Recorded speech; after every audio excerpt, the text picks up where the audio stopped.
Welcome to Nothing Is Real, a podcast about the Beatles. Everybody thinks they know the Beatles, but how much do we really know? My name's Jason Carty. My name's Stephen Cockcroft. And we're live on tape from Dublin and Belfast. And we've done it again. We've made it to the end of another year, the end of another season of Nothing Is Real. And this is our 2020 review. This time last year, we did a 2019 review because that's how these things work. And who could have predicted all the things that have happened in 2020? Pretty unremarkable year, really. What a fantastic year it's been. So yeah, our plan today is just to have a laid-back look at all the things that did and, more importantly, didn't happen in 2020 or that should have happened in 2020. Because I think maybe it's a bit of an understatement to say certain things have landed in our lap that we did not expect this year, you know, particularly ending the year on a new McCartney album, for instance. Yes. Although you predicted that.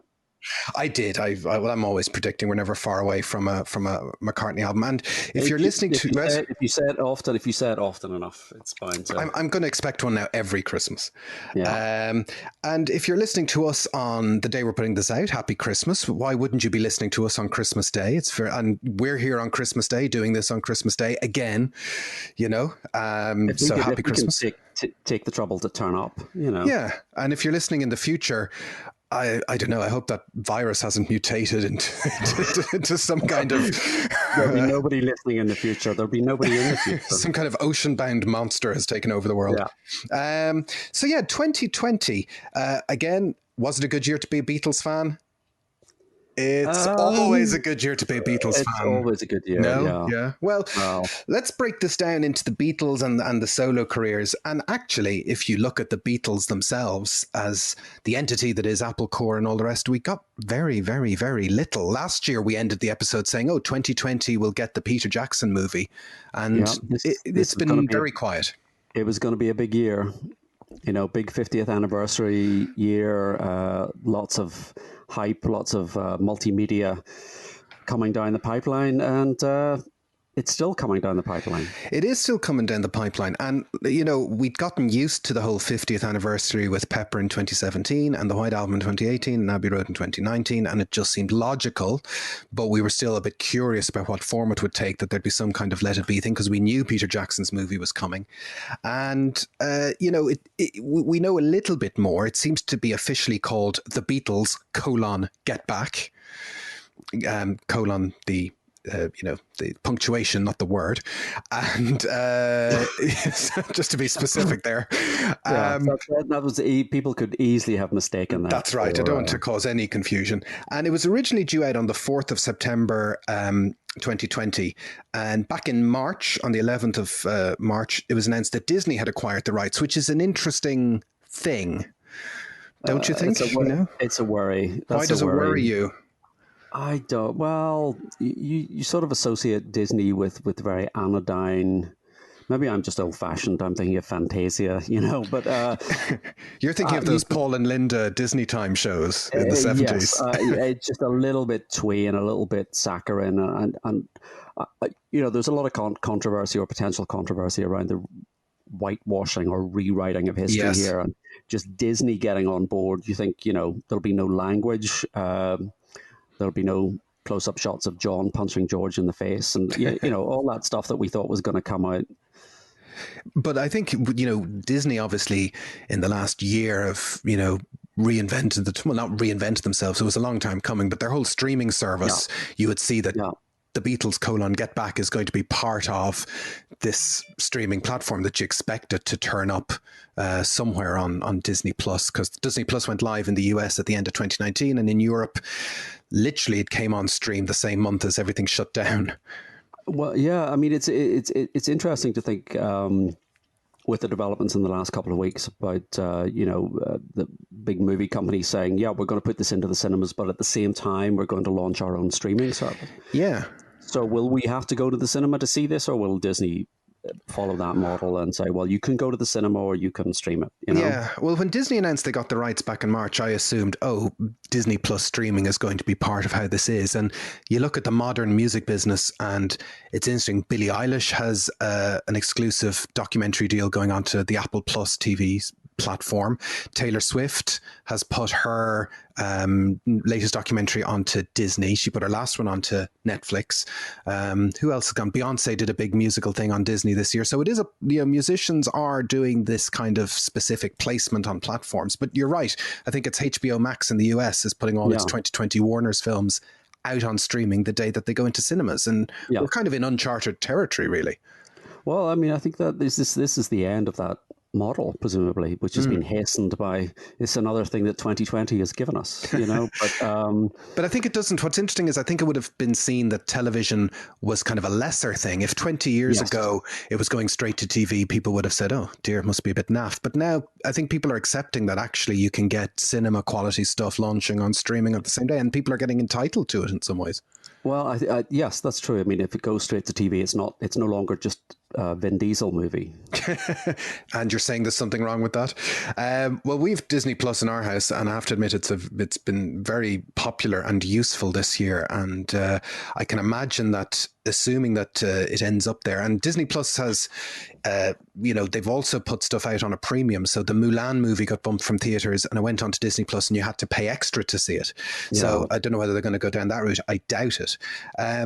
But yeah, Disney announced that they were taking the rights on the 3rd, which is a distribution rights deal to decide, how we get to see it. But then the announcement was made. I think we were all hoping. I certainly know I was one of the people hoping during that first initial wave of lockdown back in April. Well, we'll get a trailer for Get Back soon, and that'll cheer us all up. Or we have Get Back to look forward to. That's still going to happen, right? And it got postponed on the 12th of June this year. And the announcement was made, not that it was being pushed forward a week or two, but it was being pushed forward an entire year. So in terms of what we've got to look forward to for 2021 and what we'll be talking about next year, the release date is the 27th of August, 2021. That's a long way away. I hope we all make it. Well, presumably, you've got a movie, you've got LPs, you've got books, you've got all of this merchandise. There'll be 400 different colored vinyl versions of a soundtrack, and so all of these things presumably were put on hold, and then there needs to be a sufficient lead-in time to get the marketing campaign re-geared. I think you're exactly right. I think this is not just a movie. There's a lot of moving parts, and there was talk before the Disney deal that that there was an initial, not a rough cut, but I think it was a couple of minutes of footage of the movie shown at an Academy Awards event back at the start of February, which might have been, I don't know, to stir up industry interest. So you'd have to assume that when Disney were acquiring the rights back in March, that if it wasn't finished, it was in a form where you could see what a finished version would be like. So I don't believe it's been pushed forward a year because it needs a year's work. It's been pushed forward a year to tee up the book and the box set. Now, we did get a trailer for the book, and the book is again called The Beatles Get Back, and it gives us an idea of the look of the project. So you can actually go online if you haven't seen it already, folks, and there's a YouTube video of one of these kind of 90-second jobs where it flips through the book and shows you. It's really first of all, it says on the outside it's by the Beatles, so it's very nice that Ringo and Paul have been sitting at their word processor getting it all done. No, maybe not. I'm sure Ringo uses a pencil. I'm sure he doesn't have a word processor. And I'm assuming that the cover of the book that they show us is potentially going to be the cover of the film poster and maybe the associated album. It's this kind of. It's a very nice high def shot of them playing in the Twickenham soundstage with this kind of purpley pink backdrop. You can it looks computery tweaked. It looked to me as if it had been, in old money, it had been airbrushed to the inch of its life. It's surprising to me that they went with something from that end of the sessions and not from the rooftop. Yeah. Let's get a shot of them when they weren't speaking to each other rather than when they're all not playing George's material on the roof. Well, it's too complicated for them to play. That's true. Very intricate. So the book is coming out. So we know that there's a book. And then there was another interesting thing that was pointed out to me online during the year, which was a kind of a hidden playlist or album called 1969 Recordings by the Beatles. Yes. And if you look at it, because I took screen grabs at the time and I've printed them off, it would kind of fit with a potential 3 CD set that would be part of a box set. It would. I have to say, it is an extremely disappointing. You know, I'm not suggesting they were going to release all, 200 69 hours, of Niagara tapes and what have you, but this is a pretty conservative, run through what we've already heard. There's not a lot of sort of unreleased material in the sense that you're getting different versions of songs. Even in the demos, you've got George's demo of All Things Must Pass. We've got that. Yeah. Something Take 37. Do we need to hear something? Well, does it fit the remit of the project? So this thing went up. The date on the Spotify release was December 23rd, 2019. 49 songs, 2 hours, 37 minutes. And it's called 1969 Recordings. And it got a bit of traction during the summer when people kind of noticed it, and then it suddenly disappeared. But it's basically the May 1969 Get Back LP in full, apparently, the Glyn Johns mix. The entire Rooftop gig is there as well.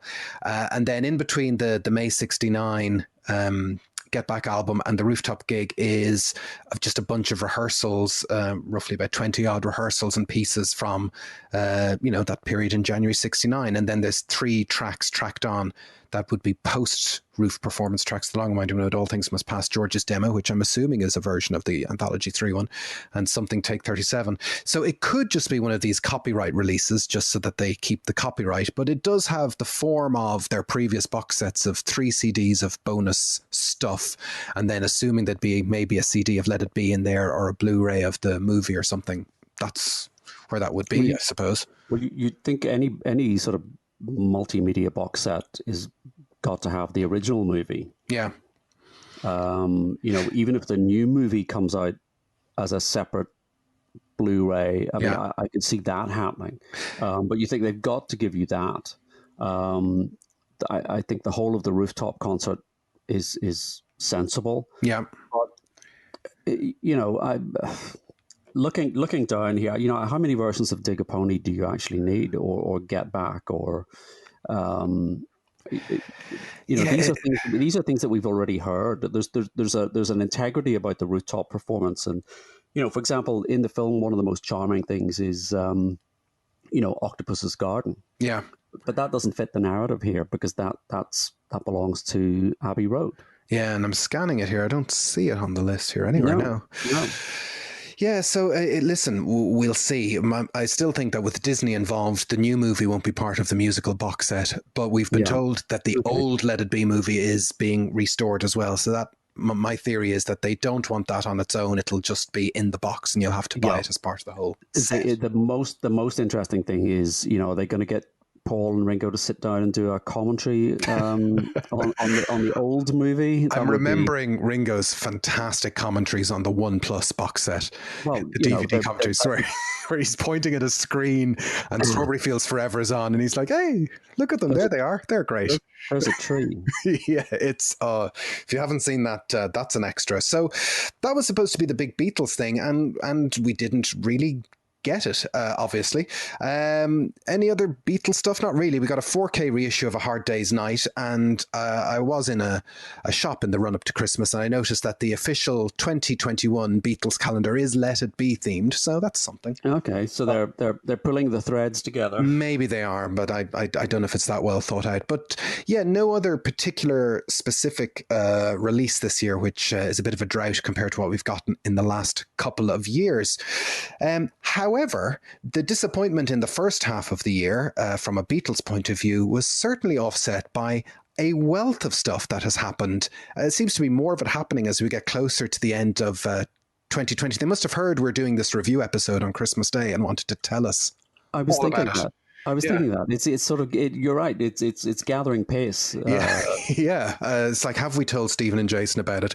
So let's break down the fabs one by one, and let's look at John Lennon.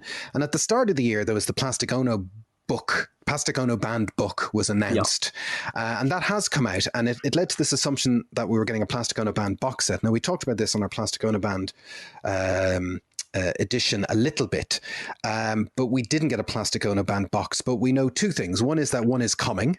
Yes. And what we got instead was Give Me Some Truth, which Came out at the start of October, pardon me. It was announced in August for John's 80th birthday.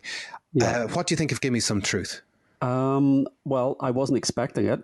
Yeah. And I have to say, when I saw the announcement, my heart sank slightly, and I thought, well, John's solo career has been anthologized so many times. Yeah. Do we really need another, run through and a remix? The albums have been remixed, they've been remastered, we've had bonus sets. But I think having got it, having listened to it and listened to it again, I think undoubtedly, yes, it's absolutely something. It added something to the previous compilations. Yeah, I think so. I had my doubts as well. I didn't really see the point initially, or I think I was a bit annoyed that we weren't getting something to do with Plastic Ono Band. But I don't have my doubts anymore. I think Give Me Some Truth is a great thing. It's an interesting reorientation of the whole music, and it's definitely done with this Sean vibe, not a Yoko vibe. And we know that Sean has taken over the business interests related to John and Apple. So he is now controlling all of this. And Give Me Some Truth reflects that. Now, I have to admit, when we did this a year ago, I didn't own the Imagine box. I picked that up in January. And I was really impressed with the Imagine box. That really helped reconnect the album for me. I really liked the sound of it. I thought the book was really substantive in that box set. And so Give Me Some Truth is cut from the same cloth, it's the same, first of all, it's the same shape for your shelves. Very important. Yes, very important that everything is the same size and looks the same. Yes. And so the Give Me Some Truth Blu-ray 2 CD set fits beside the Imagine box set, and listening to it, I think it sounds fantastic, and the book is substantive, and you can kind of get a feel for what they're doing. So if Imagine and Give Me Some Truth are out there, I'm ready for all of them, basically. Yes, I mean, it made me really look forward to this Plastic Ono box. Yeah, which is coming because it's mentioned in the book. So as being an existing thing, I suppose. So it makes you think the box was maybe intended to come out and to accompany the book, and then there was maybe a last minute rethink that Imagine is a standalone thing. The song, it's a bit like the Beatles leading with Sgt. Pepper, so John's estate is going to lead with Imagine. And then maybe they got the sense, well, what we need to sort of lead this campaign is a compilation. But if that's the case, I wonder how much of this work has been done across the catalogue. Well, I assume everything is being done, because if they've done Give Me Some Truth, they've pulled every catalogue, every tape from all albums. But do you think they've done every album already? Yeah, I think rather than pull the individual tracks that they were compiling for the hits. I'd say it's probably a bit of both. I'd say it's a big project that's taking a period of time, and they've decided to lean on the hits. But you listen to Give Me Some Truth, and obviously all the tracks there are remixed. There's and the overhaul really sticks out on some of them in a good way. Like Whatever Gets You Through the Night sounds sensational, sounds great. I was going to say it's Whatever Gets You Through the Night. Although what happened to Elton? He's sort of almost disappeared. I kind of like that. It's kind of, Elton kind of comes in the second half of the song more so, and it has this organ whirl at the start. The double fantasy tracks have been given a really specific going over, and 6 of John's tracks are on Give Me Some Truth. So that's the bulk of his work. I think it's the double fantasy tracks and the Walls and Bridges tracks. I'm on record as saying Walls and Bridges, it's a very sort of thick sort of production, kitchen sink 70s, lots of saxophones, and this really pulls a lot of detail out. And again, this is at least the third overhaul of the double fantasy tracks, but it's definitely the best. And I'm very pleased that this is Sean seems to be directly hands on and curating this. He is doing a fantastic job with Yoko's catalog, and so it's I have great expectations, Sean, if you're listening. No, I agree, and I think you're right. I think some of the 70s Lennon stuff that I don't like, there's a lack of air in some of the studio productions. It sounds very egg cartons on the wall type studio sound, session sound, very dense, And there's a nice flow and a nice kind of air in these new mixes. And again, I've said it before, some of these new mixes are also designed for phones and smart speakers and all the rest. There's a reason for it. But I think it's interesting that it's, this music is coming up on 50 years old, all of it, like Double Fantasy is 40 years old. And the Beatles are kind of immune to this sort of thing. It's kind of just the Beatles. But Lennon's stuff needs maybe a little bit of, fiddling around. You know what I mean? I think, and maybe it's just because, the tap was turned off in 1980, but it's very much of its time. In a lot of senses, but particularly in the production sense. And I think those albums, Imagine, Sometime in New York City, Mind Games, Walls and Bridges, are just sort of stuck. Yeah. Sonically, if you heard any track without knowing when it had been made, you would be able to date those tracks. Yeah. So yeah, perhaps more than any of the other three, John's, because of his own preferences in producing his own material and the fact that he was using Phil Spector. Yeah. I think if anyone out there is sitting on the fence about whether to get Gimme Some Truth, I'd certainly recommend it. And I think it was very sweet and touching, the whole John Lennon at 80 celebration that we got. We got Sean interviewing Paul on BBC Radio 2. That was something. I have to say, I think that was one of my highlights of the year. Yeah. That was incredibly touching. It was very genuine. It was very genuine, and it was as open and as genuine as I have ever heard Paul in an interview. He clearly, having Sean as the interview, just completely disarmed him, and that usual sort of slight wall that he puts up and the sort of show that he puts on of being Paul. Yeah. It really did just come across as somebody talking to the son of their deceased pal. It was very moving. Yeah, and it's it's always good to be reminded that there's human stuff going on here. Like, we read all these books and stories and listen to podcasts and all the rest, but to actually hear Paul McCartney say to Sean Lennon, "Oh yeah, I knew your grandmother, I knew Julia. This is what I thought about her." Yeah, and Sean, and Sean is kind of going, "Yeah, tell me about her." You're like, "Oh my God, these are people." Yes, it's real human beings. No, I know it seems like an obvious thing to say, but it was very touching. And Sean also interviewed Elton John, and it was a good collection of stuff. And it's interesting to see Sean in the driving seat. He's to move away from this scribbly face John Lennon above us only sky type thing into a very sort of modern take. And maybe that'll date in time. I don't know, but it's certainly exciting. And as I said, if those box sets can come every year, I'll be very happy. Now, as you said, Stephen, at the back of Gimme Some Truth, it said, "Hey, why don't you buy the Imagine box set and the Plastic Ono Band box set?" Yeah. And it listed the Plastic Ono Band box set as having 6 CDs and 2 Blu-rays. And as we talked today on Christmas Day, after our Christmas dinner, we know that apparently the announcement is coming in January, and it's listed as having 159 new mixes in the Plastic Ono Band box. Not 159 tracks, but 159 mixes. So apparently it's going to be like Imagine, isn't it? There'll be an Elements mix and a remix and a new mix and an Atmos mix and a 5/1 mix. I think that's got to be at 159. There's we know from the Plastic Ono Band episode that we did, there are a lot of different versions where they were just the 3 musicians are trying things out in the studio and different riffs and different rhythms and different configurations. So it's not going to be, I don't think there's going to be any undiscovered songs in there. But yes, it's going to be Elements mixes and surround sound mixes. And hopefully we get some room for Yoko's Plastic Ono Band. Well, yeah, will we get that? I'm fine with that being one of the discs in there. That I think absolutely should be. I think it's an integral part of the story, and it's in the book. It's in the Plastic Ono Band book. They don't really devote that much time to it, but there's a few pages, and they explain how it went on and how it came about. Yeah, there must be some rough, longer cuts of what they cut for Yoko's sessions. There must be. I think particularly the song that you and I both like, Greenfield Morning, is a sort of a composite.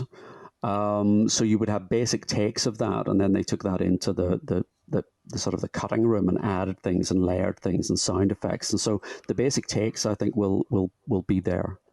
And as you mentioned, we did get the Plastic Ono Band big coffee table book. Would you recommend it? It's to go with, like, as when the Imagine box set came out, we got a big Imagine coffee table book as well. So it complements it. I actually, I think I prefer the Plastic Ono Band book. Really? I think it's probably less familiar than the big Tittenhurst Park Imagine stuff.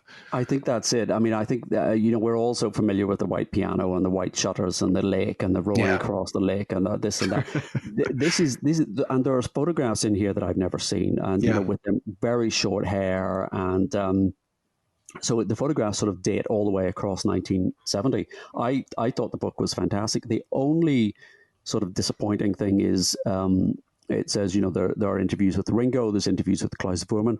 Those are just transcripts of the interviews that they gave for the Classic Albums documentary. Right. And I was rather hoping there might be something new, something fresh or something new there. But it's an excellent book. I mean, it's interesting. There's obviously some very clever archiving going on in the whole Lennon estate, because the Imagine box and the Give Me Some Truth box, a lot of the text is pulled from quotes, archived quotes, but reorientated and contextualized to tell a story. It's very well done, very clever. It's very well done. I mean, and we come on to talking about George, but it'd be very interesting to see if this is setting a template. Yeah. We know that Paul has gone off in a particular direction with the archive sets, and that's a different thing. He's still here. He has input. He can kind of rework tracks or add things, or do new fresh mixes himself. But it's interesting, and I think the Lennon estate is getting this right. I think they're getting it right. Yeah. And I think on Give Me Some Truth, one of the interesting songs is Angela. So if they're doing this in a vaguely chronological fashion, sometime in New York City might get the love, who knows? Well, yeah, that is a song I've always liked. I thought that was maybe a very deliberate nod to the Black Lives Matter movement. That wasn't a hit song. It wasn't a song that anybody really singles out from that album for any particular reason, but it's a gorgeous song. The melody is absolutely beautiful. And so I thought that was maybe attempting to sort of just plug into the zeitgeist. So that's kind of the block of what John Lennon and his family have been up to in 2020. You mentioned George Harrison, so why don't we tip over into George's 2020 next? Because last year, when we did our 2019 review, we were a bit silly about George. There was very little to report from George at all in 2019, and we said hopefully, we might get an All Things Must Pass box this year, and we did our triple All Things Must Pass episode, and I think that was enough to wake the Harrison estate from their slumber, because there is an All Things Must Pass something that's taking a leisurely stroll into existence at the minute. Yes. Well, obviously our triple episode sort of stands in place of a box set. Yes. And as you say, I think Danny probably thought, oh well, if they can do it, we can do it. And but this is interesting. I mean, I know we covered some of this on the final All Things Must Pass episode, but we can do another hour or so on this. Absolutely. It's it's exciting that it's coming. I think there's a lot to be discovered in that archive. Olivia did a webinar that we mentioned. And she is saying, oh, there's a lot there, and we find so many tapes, and there were jams, and there were demos, and there were different versions, and all of that coming out. But then we have one song so far that has been remixed, and I said on the All Things Must Pass episode, I didn't care for that mix. Yeah, and I've listened to it a few times since, and it's not growing on me, I'm afraid. His voice is quite, I mean, I do like it. I just like different things, I kind of, like just like new light on things, but you kind of realize, and I'm not having to go with George, but his voice can be a little bit strained sometimes, and sometimes some of that cushion of All Things Must Pass production is good for his voice. I think so. There is a sort of a warmth about All Things Must Pass. And again, I'm sort of repeating what I said in the All Things Must Pass episode, but I think Phil Spector's involvement gets overplayed in that album. There's maybe half a dozen big, overproduced, bombastic tracks there, but the rest of it is a very gentle, very warm, and yes, there is. I think that sort of cushioning effect. And whereas I think some of John's material, particularly Walls and Bridges, needs rescuing from the production, I don't really think that this needs much of an overhaul. I'm not saying don't remix it, and I would love to have a 5.1 or an Atmos surround sound mix of All Things Must Pass. But, there's a danger that you make everything a little bit too bright, a little bit too brittle. Sometimes less is more, and I don't know that you need to pull all of those instruments out so that you can identify every single thing that's going on. Yeah, and George's studio in Friar Park, his house, FP Shot, is, there was an archivist apparently put in there a few years ago, and, assuming he's a guy who is making music all the time, you would hope that this isn't a bit like what happened 20 years ago, where All Things Must Pass got an all whistles and all bells re-release, and then everything else stops. I would be curious to see what we can shake out, just like the Lennon estate. I'd be interested to see what they could shake out from other albums along the way. I think so. I mean, particularly that period. Really what we're talking about, what I'm interested in seeing are the Apple years. It's everything from All Things Must Pass all the way up to and including Extra Texture. And we know that there are the odd B-side crops up that doesn't appear on an album. The Apple years compilations included a couple of demos here and there, but the sense is that there is a huge archive. Yeah, that is that George has got, that there's George stuff we just don't know about. But as 2020 tumbles to a close, there's still surprises in the last weeks, and we're getting an official release of Bob Dylan and George Harrison. We got a copyright extension release. So in Europe, there's a law that if you haven't used a recording after 50 years, it goes into the public domain and anybody can release it. So in Europe, you tend to get these 50-year releases, very limited edition, maybe only a couple of hundred.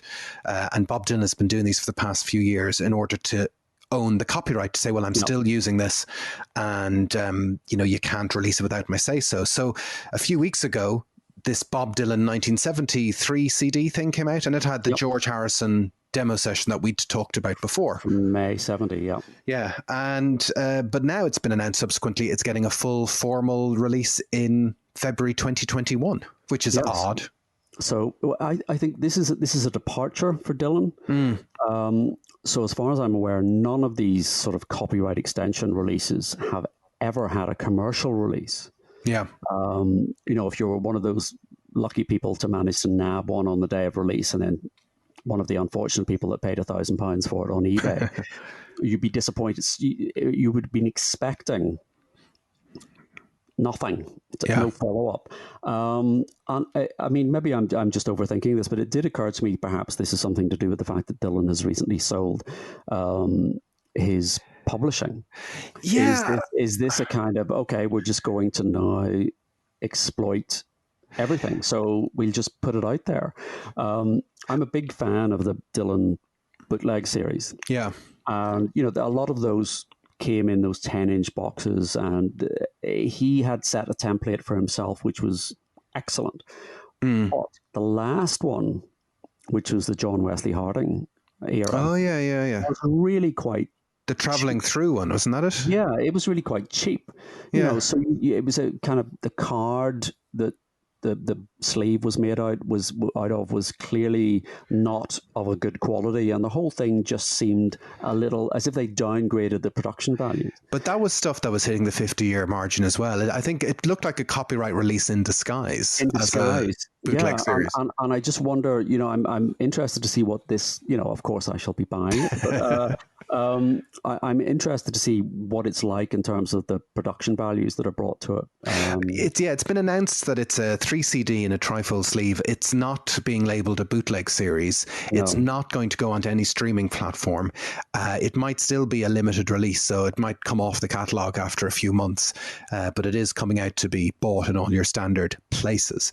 So I don't know. I mean, the Dylan publishing deal thing is interesting because it's a songwriting publishing deal that he made, and depending on who you read, he might have been given up to $400 million for it, certainly a 9-figure sum. But what that gets is it gets all his publishing, but it also gets all his earnings. So he's not going to get any songwriting royalties or anything. It's all his future earnings, everything. It's basically selling the family firm, and it's potentially estate management is part of what's involved here. But for 400 million, it means that the new owners of his publishing, they get all the songwriting royalties, they get all the rights to do with it whatever they want. I can't imagine they're going to make back much of their 400 million by saying, God damn it, get those 1970 CDs in the shops. Well, I mean, it just occurred to me that it's the first thing that's happened afterwards. Afterwards, and maybe they have been given some kind of control over releases or release schedules, or they've it seems odd that someone like Dylan, or how you imagine Dylan is, would give up any kind of artistic control, but then he is notoriously casual about, oh yeah, I've recorded some songs, throw them out, I don't care what the cover is, just get them out there, and he's constantly moving forward and not really looking back. And well, my understanding is the bootleg series has just been something where it was told to him years ago, we are going to do this. And he just basically said, away you go. I'm not going to sit down and write sleeve notes for it. I'm not going to listen to everything and proofread it.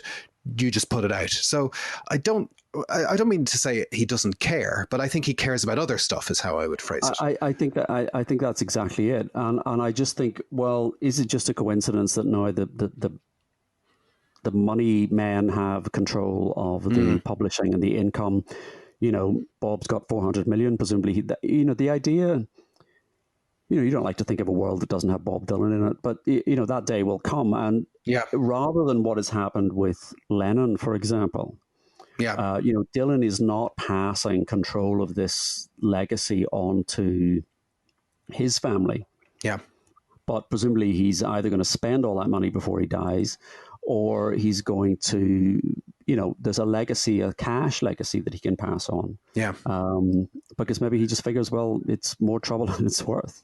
You'd rather have the money. Yeah, no, it's hard to know. Again, the publishing is what he sold. The recordings are still owned by Columbia Sony, so they get to decide whether they come out or not. But obviously there's going to be monetization of the Dylan catalogue in upcoming years. So a Broadway musical or movies, there's already a biopic in the works as well. So it'll be interesting. And they'll probably be using his music to sell lingerie.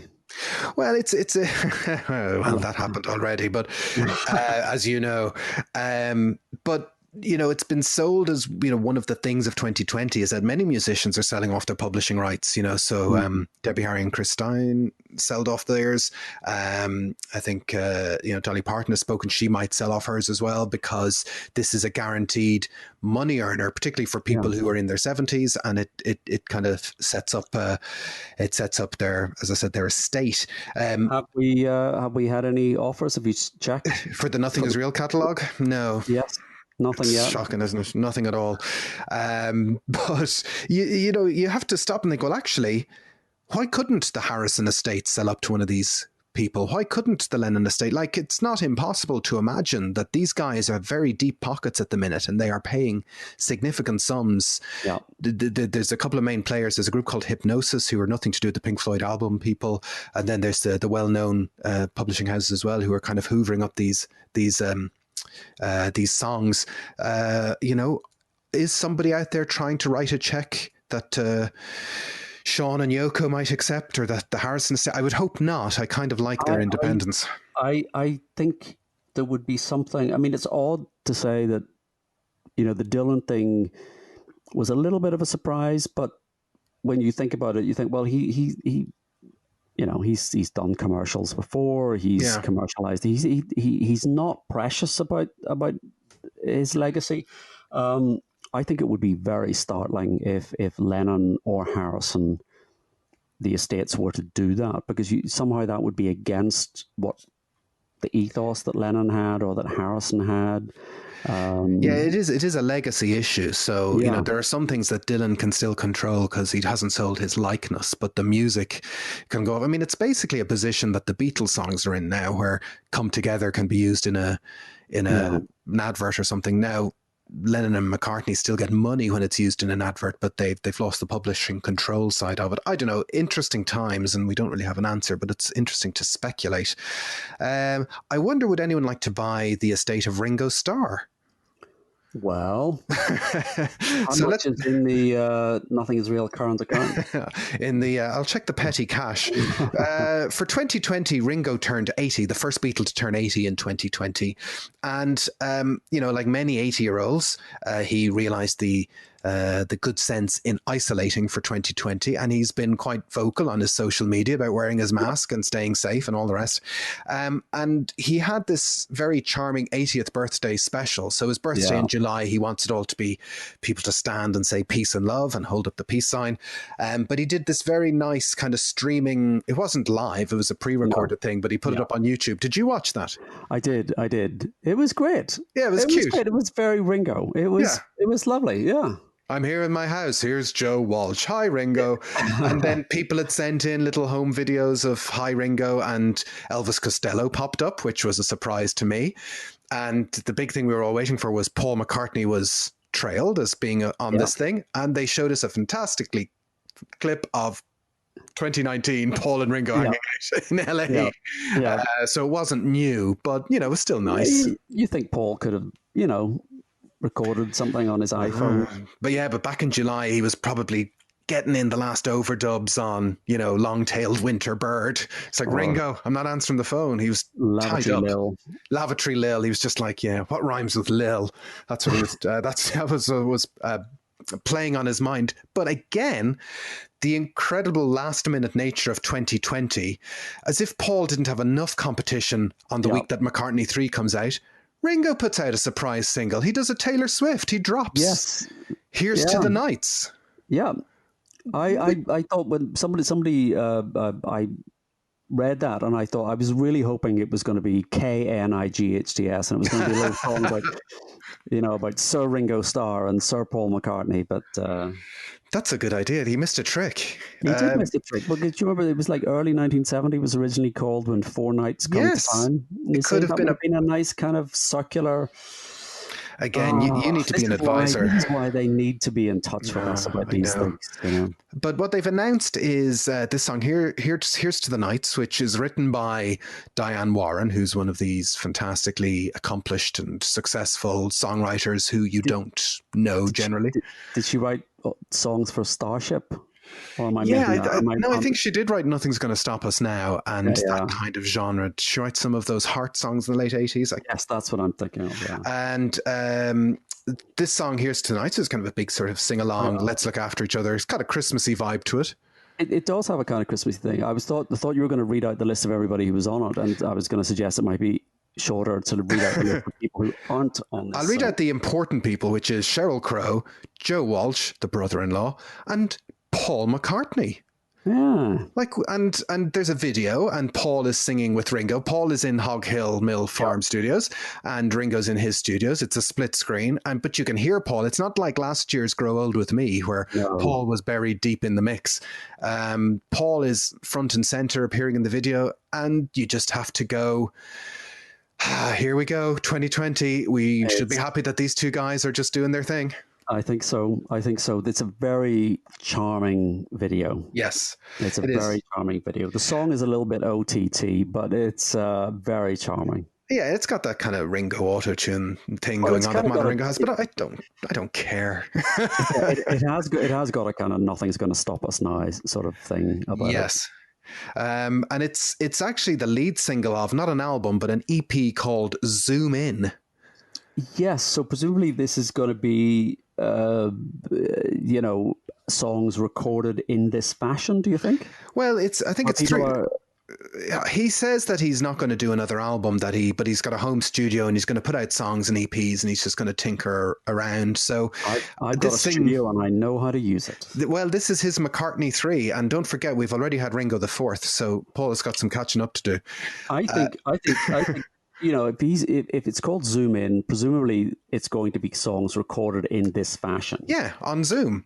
And then he'll do a couple of EPs across the year, and then there'll be a compilation or a box, and we'll be able to buy them, and I'm all for it. I think if Ringo can release, an EP every 3 months, I'm absolutely happy with that. Yeah, I'm always happy when Ringo checks in. He, his Twitter feed compared to Paul's Twitter feed, you actually feel that Ringo is actually typing those things, putting up silly pictures of himself, doing the peace sign, all that stuff. It's great. And wishing John a happy 80th a month early.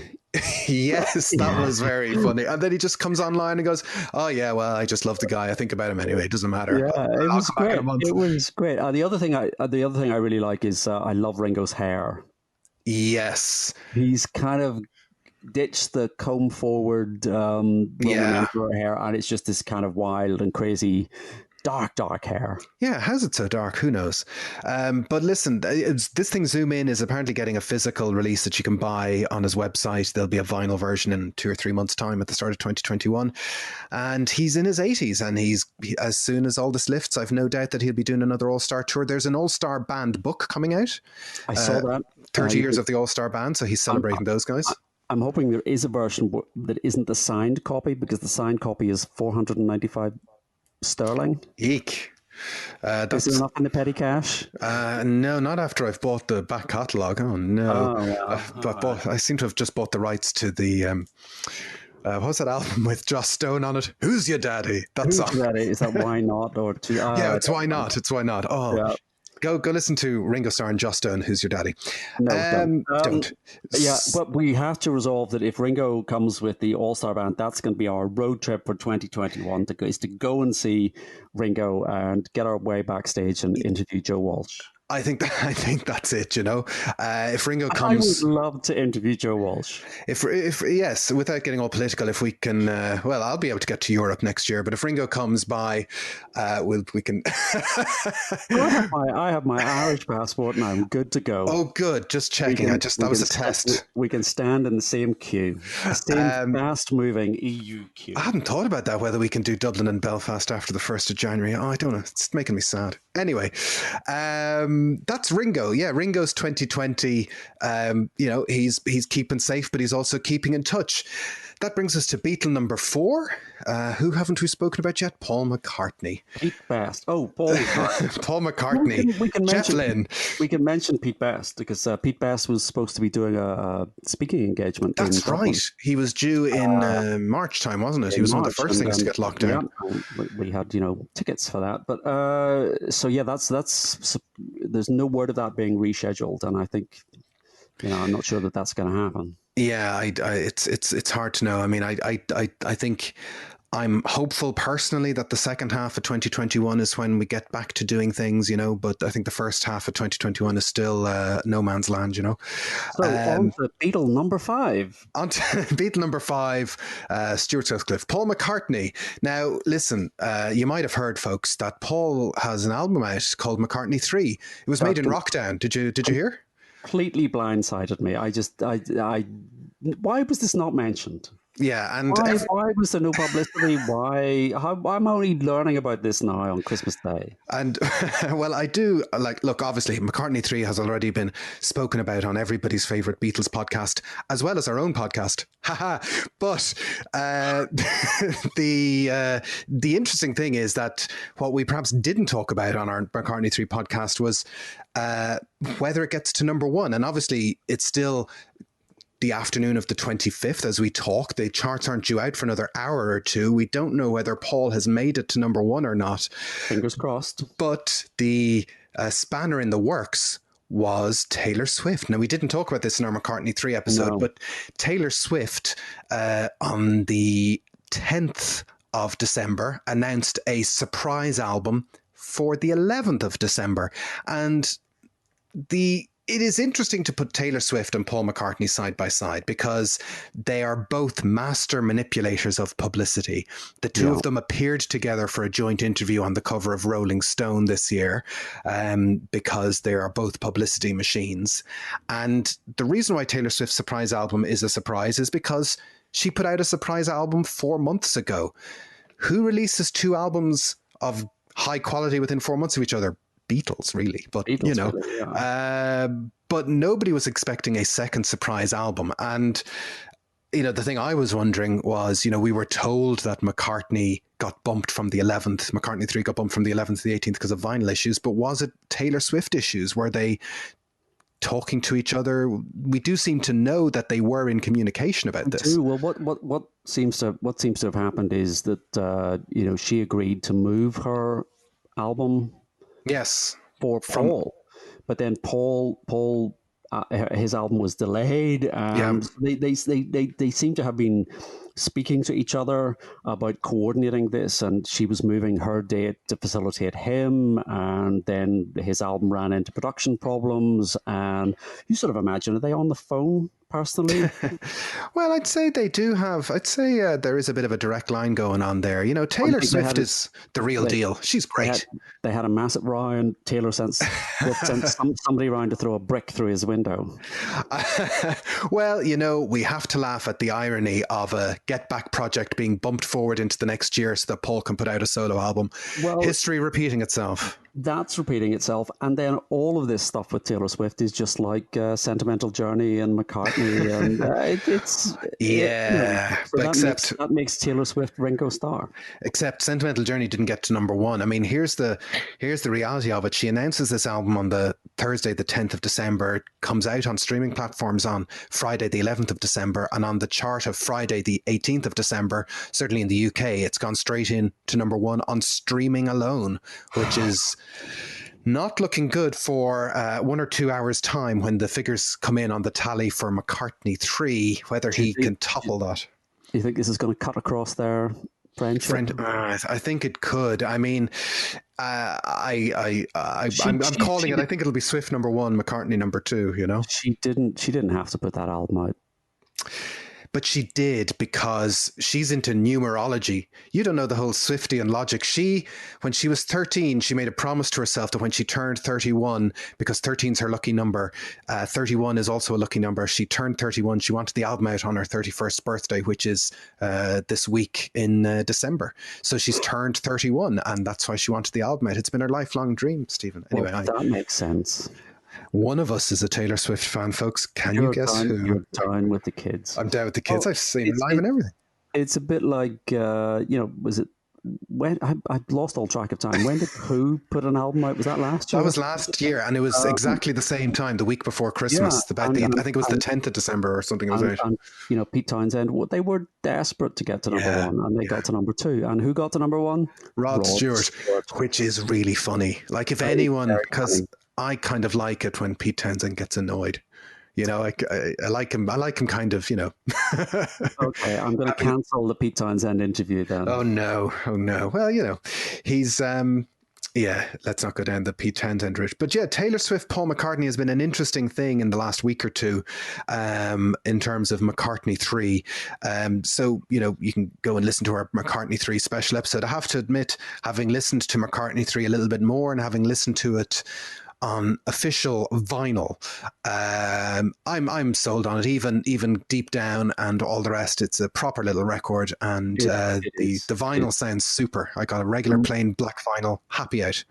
The more that I listen to it, the better it gets. I mean, whenever Egypt Station came out, I liked Egypt Station, but it sort of lost a bit of its charm quite quickly for me. But this was the opposite. I really didn't like it the first time I heard it. I just sort of, it's just a little bit exposed, his voice. But the more that I listen to it, the more that I like it. I think this is going to stand the test of time, I think.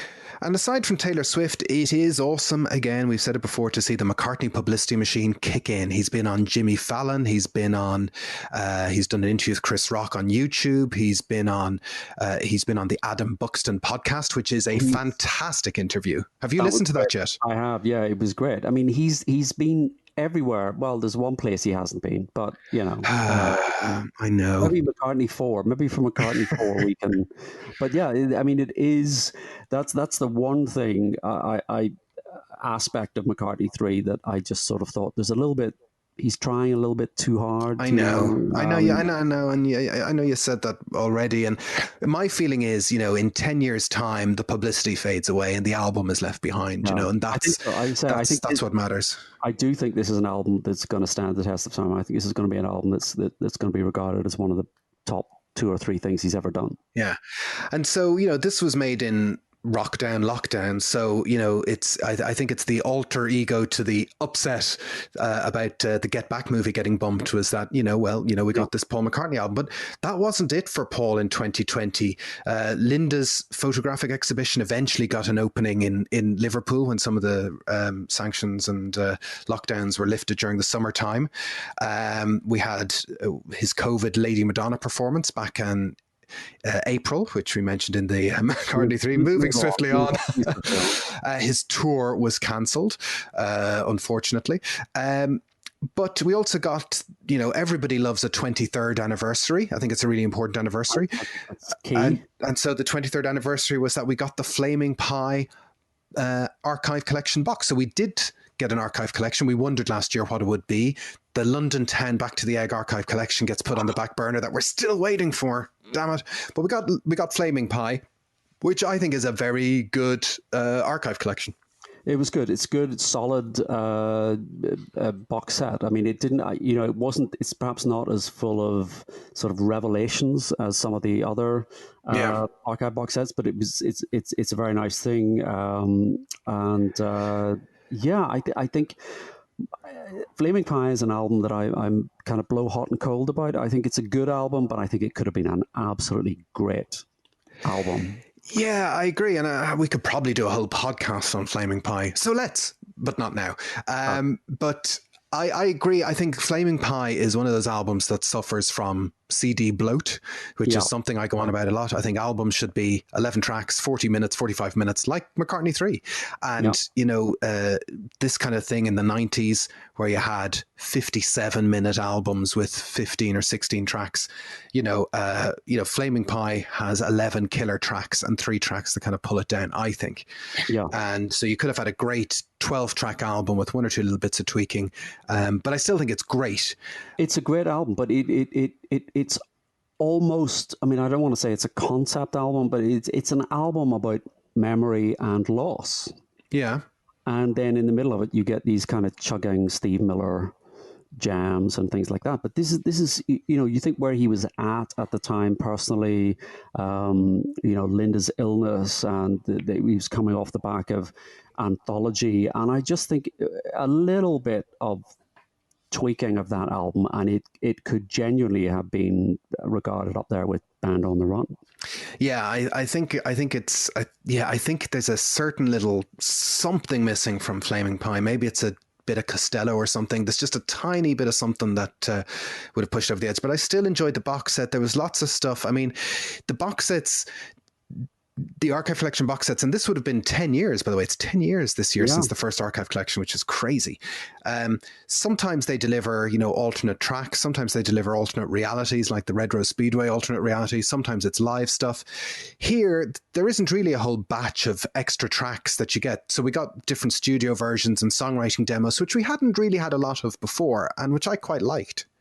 Yeah, you get a sense that this was a project that he went in, he had the material, he demoed it, he trialed it, he recorded it and put it out. And it was a discrete project where some of the other albums, Red Rose Speedway, are a sort of sprawling sections. So then there's a lot to draw on. They've recorded 30 songs or 40 songs or whatever, and they're pulling things out. Here, this seems to have been very, very much a sort of compartmentalized project. Yeah. And I know we joke a lot about Jeff Lynne, but it's interesting to take a song like, you can actually track the progress of a song like The World Tonight on the box set. And you can actually see how a producer is getting, like Jeff is getting Paul to kind of tighten it down, rewrite some lines, move it around, put a structure on it. You can pinpoint the precise moment at which At which, no, but it's you know, it is. I think Jeff was probably the guy for that job because, as you say, it was compartmentalized. It had to be done right. You know, somebody had to cross the T's and dot the I's, and he is that type of producer. He's known, and the Wilburys have said this, for being meticulous, that he'll work away at something and then, you know, present it to you as a job done. So that's interesting. I mean, dull is the word you're looking for. No. So the Flaming Pie box is good. The most controversial thing about it was the price. It was expensive. It was brutal, absolutely brutal. You know, I mean, if I hadn't already bought the 20 other archive box sets, I wouldn't have bought this one. Yeah, there was a gap on my shelves. That was the main reason. I didn't buy the giant one with the prints that was 650 quid. Because that was... Did you see the size of that thing? Yes. Ridiculous. I mean, again, you know, and I suppose, you know, maybe if we, you know, when we're putting out the Nothing Is Real archive box set, we'll be putting in signed photographs for an extra £200. Mm-hmm. Place your orders now. No. But I don't know. There's just something a little bit unseemly. He doesn't need the money. Yeah. Well, I have to admit, like, I didn't buy. I got Flaming Pie, thankfully, for a decent price. I enjoy my price tracking. You know, it's like gambling, isn't it? You know, it's like, when do you throw your cards in? When do you buy something? When do you not? I waited. I did not buy it. But what I will say is, you know, with all of Paul's boxes, the quality, the archiving, the paper stock, the format of it, everything, it certainly is there. It is a quality item. I'll grant them that, you know. It is, yeah. I mean, no, absolutely. But you've got to sort of think, well, there's a point where you've got to balance that against, you know, the music. Yeah. But again, it's curious to see how he archives himself versus the Beatles versus, you know, there's been a lot of, you know, with this McCartney III publicity blitz, there's been all these interviews again. Like, he turned up on Stern again, and Stern is asking him, so, you know, you got the idea for Sgt. Pepper? I'm like, could somebody just ask him a question about something else? Could one person ask him a question about Denny Lane? Could one person ask him, like, I've been thinking a lot recently about Hog Hill Mill, the studios, you know, that this place is as instrumental in his creativity as any other place, and we know nothing about it. You know, there's loads of stuff you could ask him. You could ask him, how do you manage a publishing company? You know, in fairness to Adam Buxton, he got some things out of him that I hadn't heard before, and Paul got, you know, there's a genuine laugh that Paul has, and Buxton got it out of him, you know, it's not his kind of showbiz laugh. I thought the Buxton interview was excellent because he just chatted with him. Yeah. And, you know, even down to the point of saying, you know, what's your favorite food? Yeah. And you think that's a totally inane question, and he probably hasn't been asked that question since 1964 or 65 in one of those sort of teen beat magazines, and it must have kind of just resonated with him. And again, it was, you know, you did get the sense that very quickly McCartney dropped his guard. Yes. And the only thing he said that I thought he's been told to say that was when Buxton said, you know, who's the coolest person you've ever met?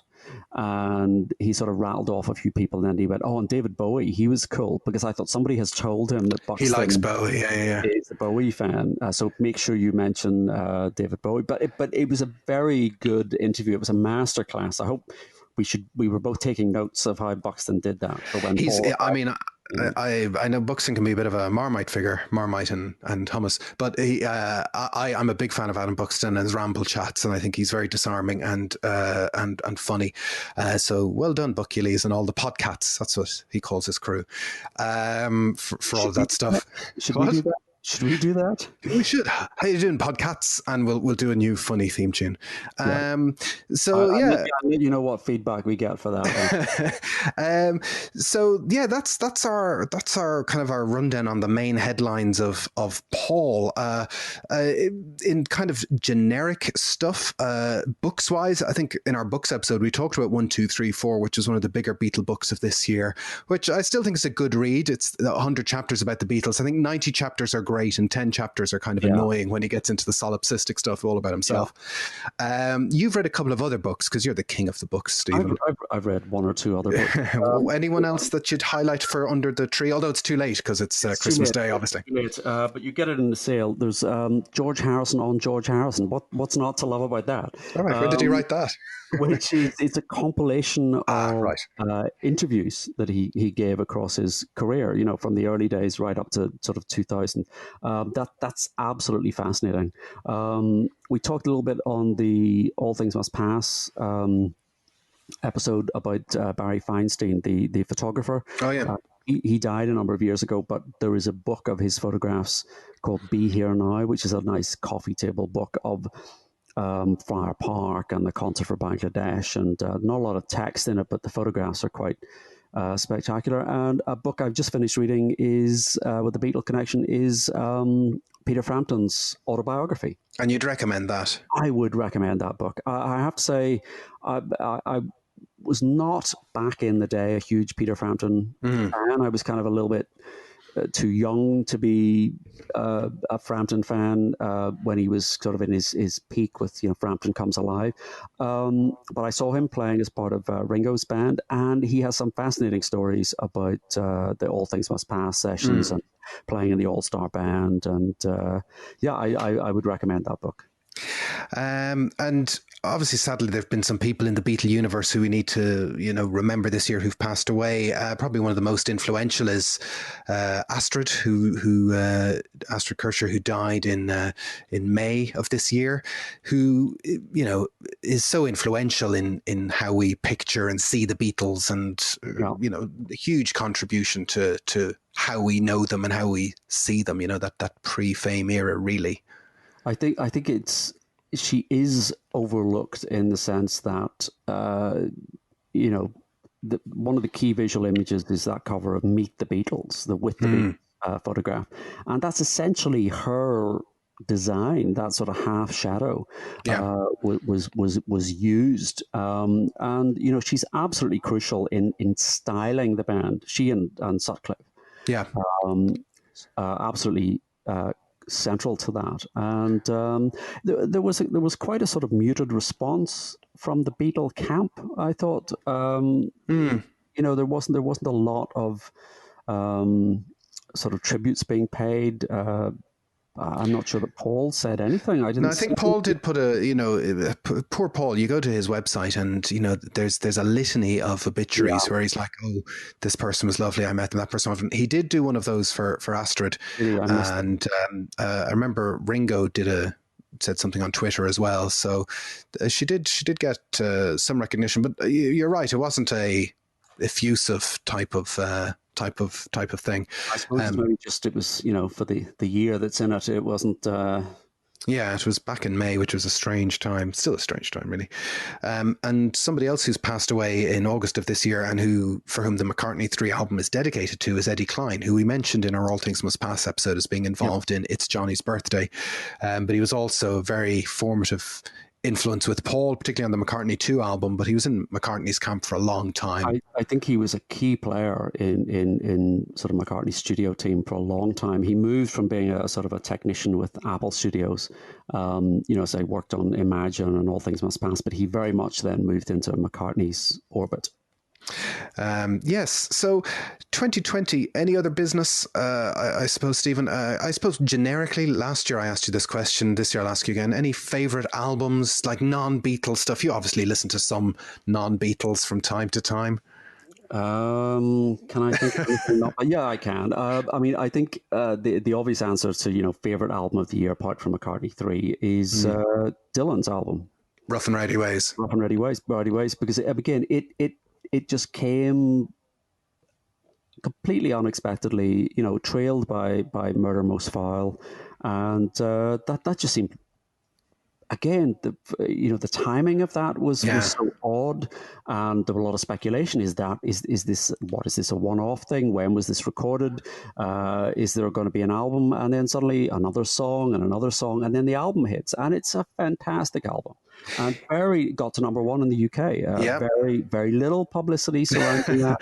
Yes, only 2 colors of vinyl. There was one colored vinyl version. There was one colored vinyl, but you know what I'm saying? It was in its own way. It was as clever.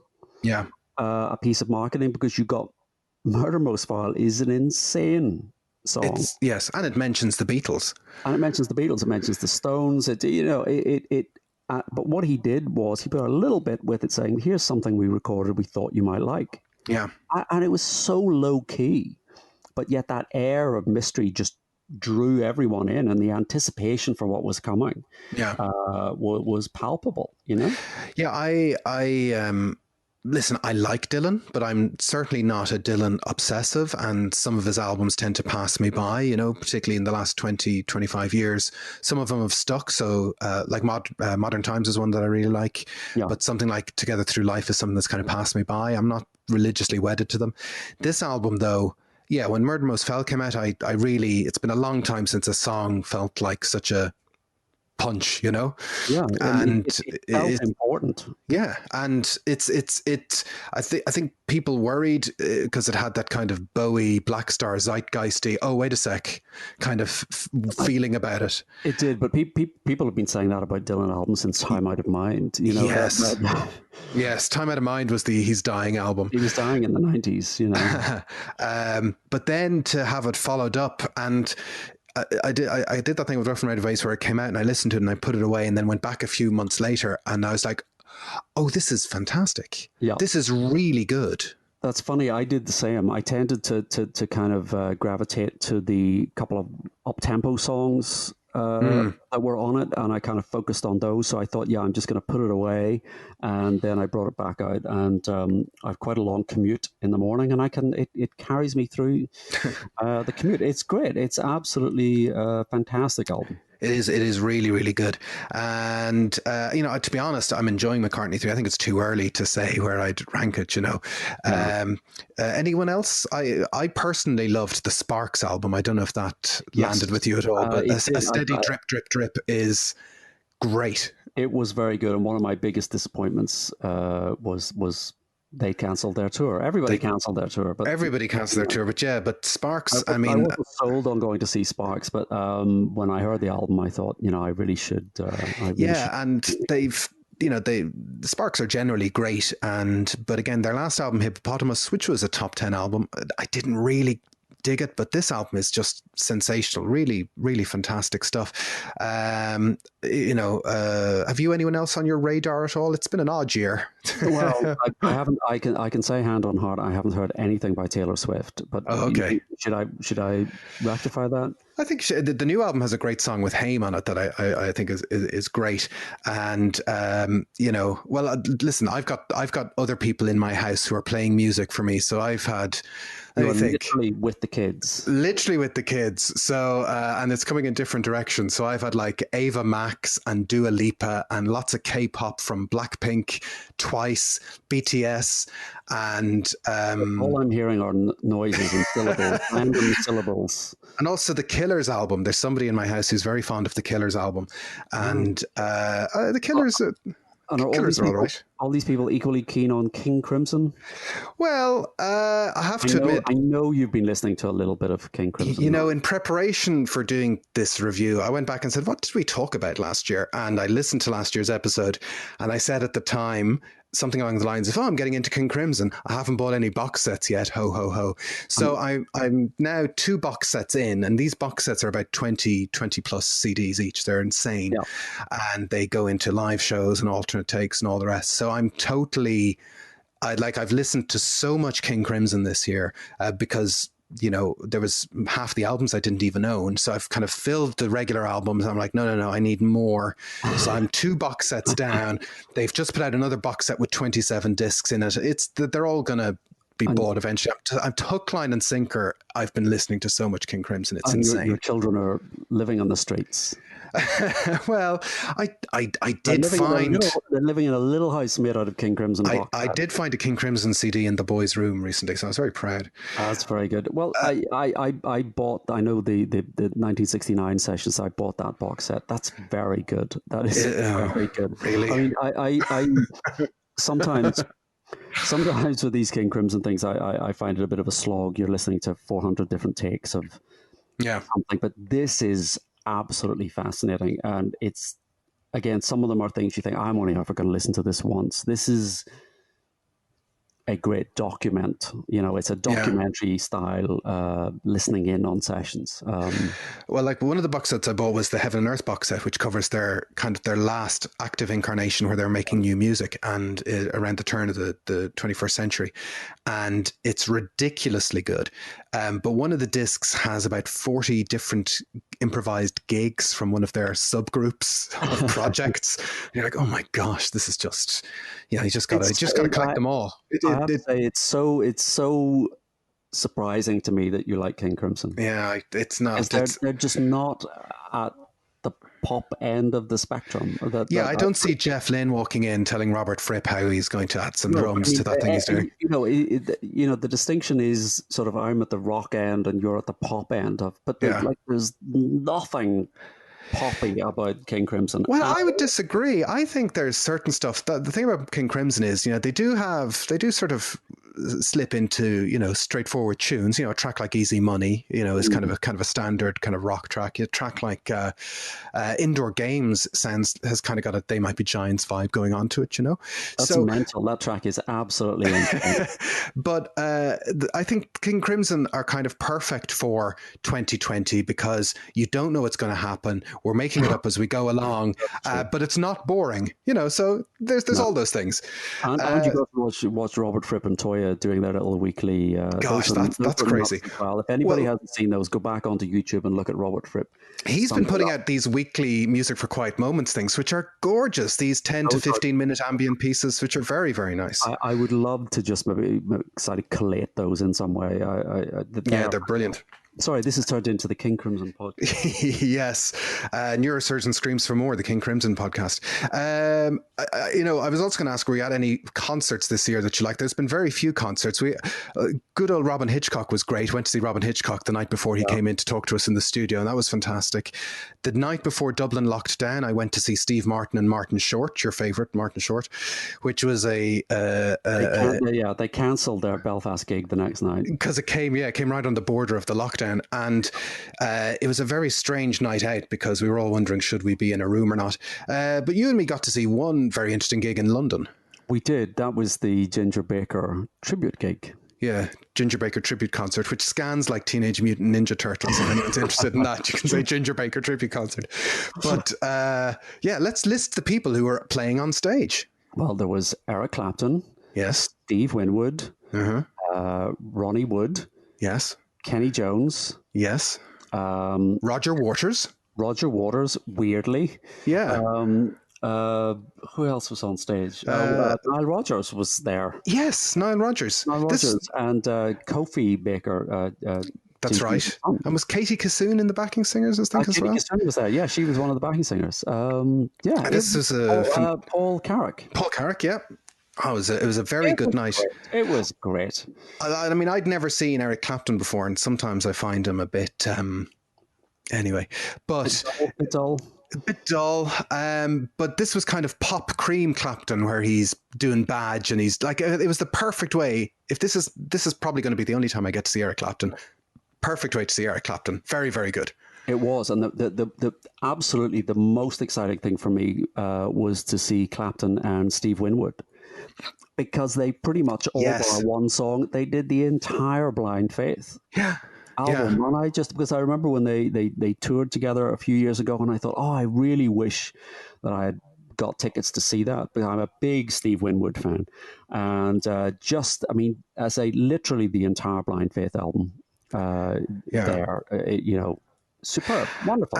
And Steve Winwood is one of those guys who, I was talking to somebody recently about going to see Peter Gabriel live, and he's one of those guys that, like, he opens his mouth to sing, and you're like, oh my God, it's the guy who makes that sound. Yeah. His voice is this, it's Steve Winwood's voice coming out of Steve Winwood's body. It's the same. His voice has not changed significantly. It's incredible. Yeah, I mean, I've seen him a couple of times in solo shows, but to see them together and playing those songs, that was something special. So that was a good gig, all right. Who knows when we'll be at another gig? But looking forward to 2021. Let's put our line in the sand that we'll get our Get Back film, we'll get our All Things Must Pass box, we'll get our Plastic Ono Band box, we'll get McCartney touring at some point, and we might get another archive. They're the big predictions. And Ringo's zooming quarterly. Ringo's quarterly Zoom. So that's our review of 2020. Now, we still have one trick up our sleeve. So if you listen to our 2019 review episode, we had some questions from the crowd. And it's at this point that we're going to let our producer Ado into the waiting room, or whatever we're recording on today, to see has he got any questions for us. We're going to pull him away from his Christmas dinner if he's willing to come and talk to us. You're there, Ado, are you? Yeah, I am. I'm just putting down my knife and fork, and it's funny you should say that, because as everyone knows, the three of us live together. I don't know, you're breaking that conceit there, no? Well, now, to be honest, Ado, I think this whole coronavirus thing has been a scam from you to just not sit in a room with us all year listening to us talk non-stop about the Beatles. You're like, guys, I'd love to, but unfortunately, the government have told me I can't. Yeah, it would help, because the previous hour and 15 minutes and some of the other shows were very Three Sides Live over the last year or so in my absence. So I'll deal with that. We'll deal with that another day. Yes, exactly. But you, I believe, have been inundated like Noel Edmonds in the days of Swap Shop with viewer mail about asking questions to round up season 3 of Nothing Is Real. I have, but before we get to that, I did want to present time. Just a bit. This is your life. Just a bit of housekeeping, I suppose. Okay. Because I was trying to figure out this week when we were trying to put the questions together and talk about the year, if Robin Hitchcock was 2020, and I think it was it? Was that in January? We were just talking about this a moment ago. Yep. You were probably in the kitchen getting some extra turkey. I was putting the bins out, which is Stephen's job. We'll talk about that another day. The Robin Hitchcock gig was he played Whelan's in Dublin at the end of January, and it was the day after that. So that was a 2020 event, the Robin Hitchcock.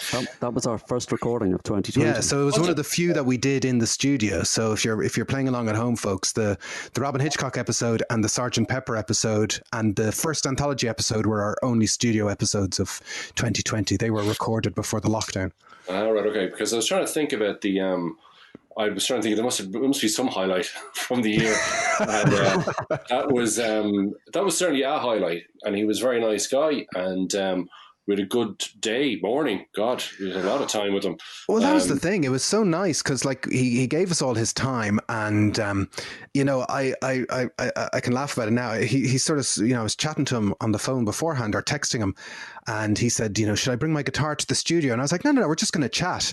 And that was kind of a stupid thing to do when we could have been sitting in a room with our own private Robin Hitchcock gig. This is the first time I'm hearing this. Sorry, Stephen. Yes.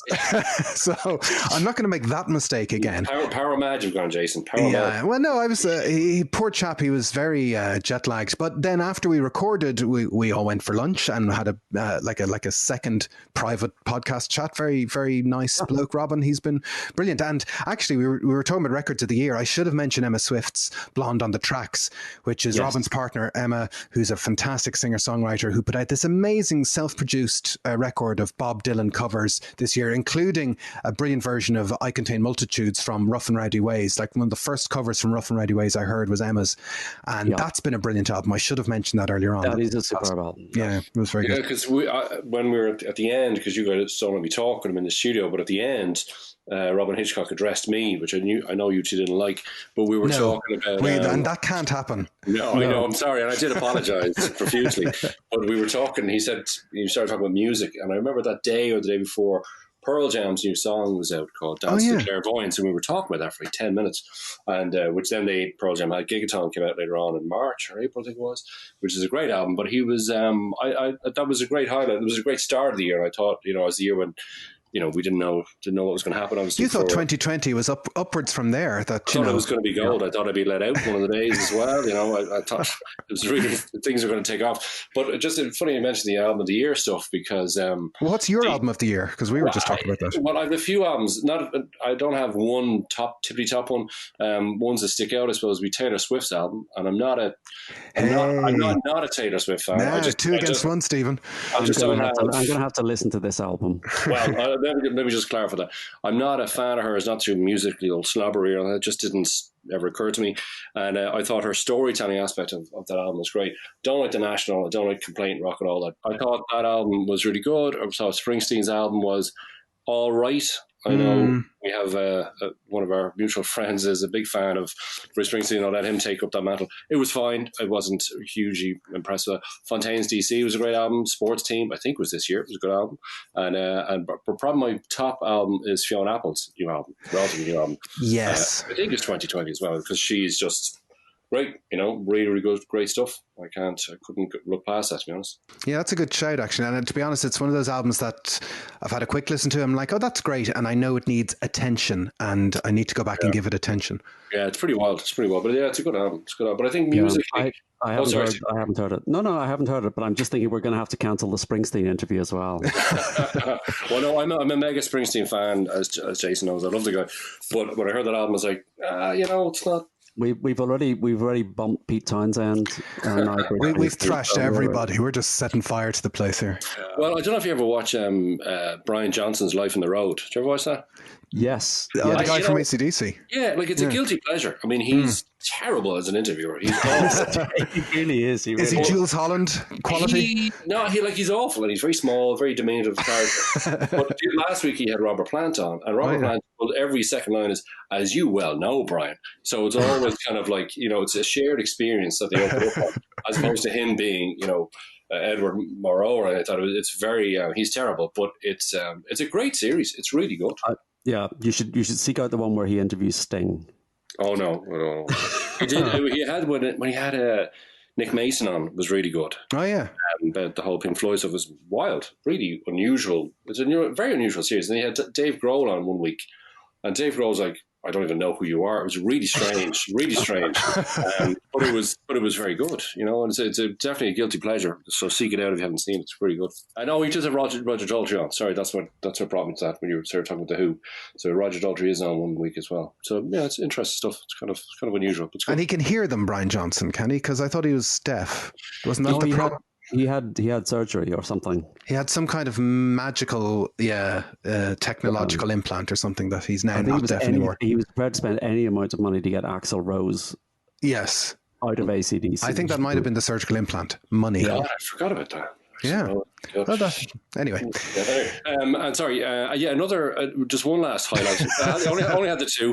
What is this? This is the Adrian. My God, this is great. Because I'm, this is my time of the year. I can't talk. This is it. He's back in the box for another 12 months, so just let him have at it. But Kevin Godley, I'm not putting the bins out. Oh, Kevin Godley, yes, go on.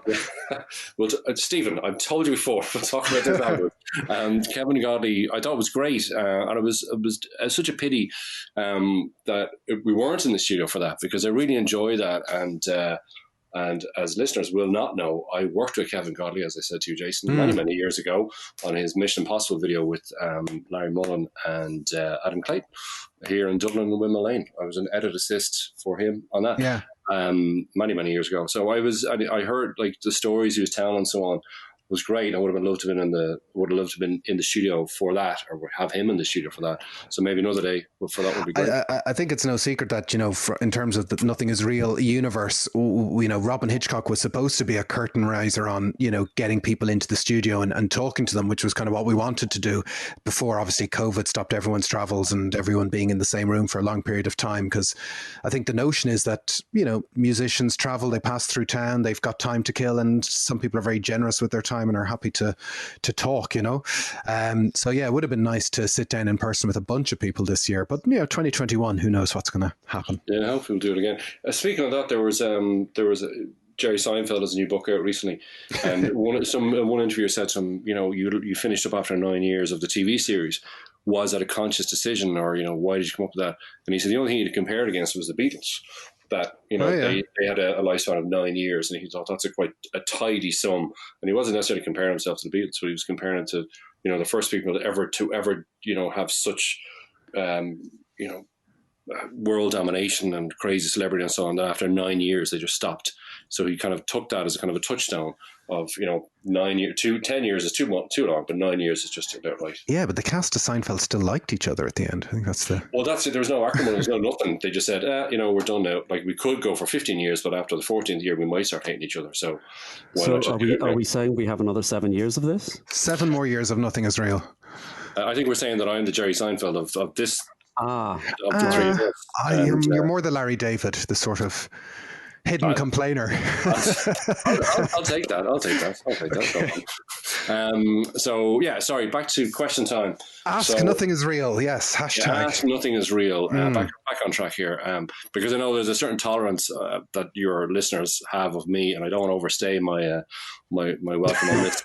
Not too much. Not too much. Thanks for that, caller. Whoever that was last year, it's really really set me up for 2020.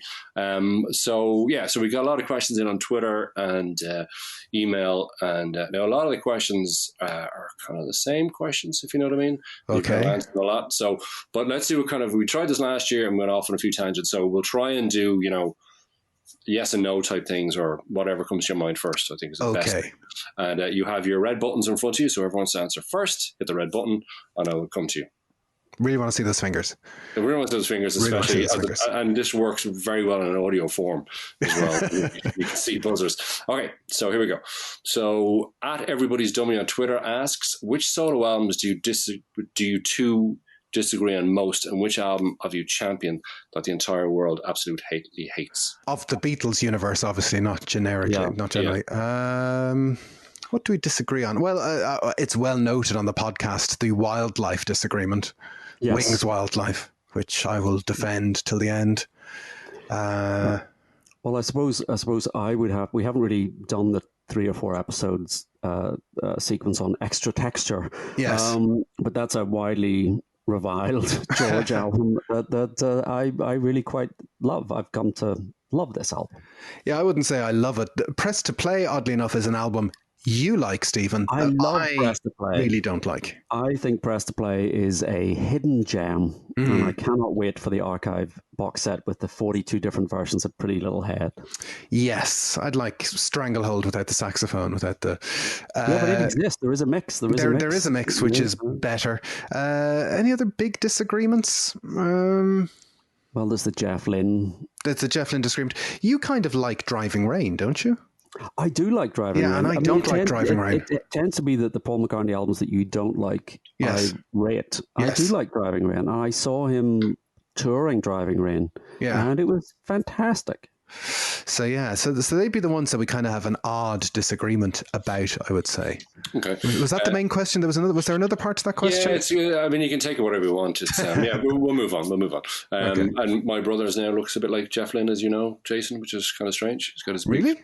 It's just like morphing into Jeff Lynne. He is morphing into. He has the sunglasses and he has the kind of big bushy head of hair during lockdown. And a distinctive snare sound. I haven't seen this recently. I'll send you a picture after this. It's quite a thing. It's quite remarkable. All right, moving on. So Owen Ling, who's a regular caller. Hey, Owen.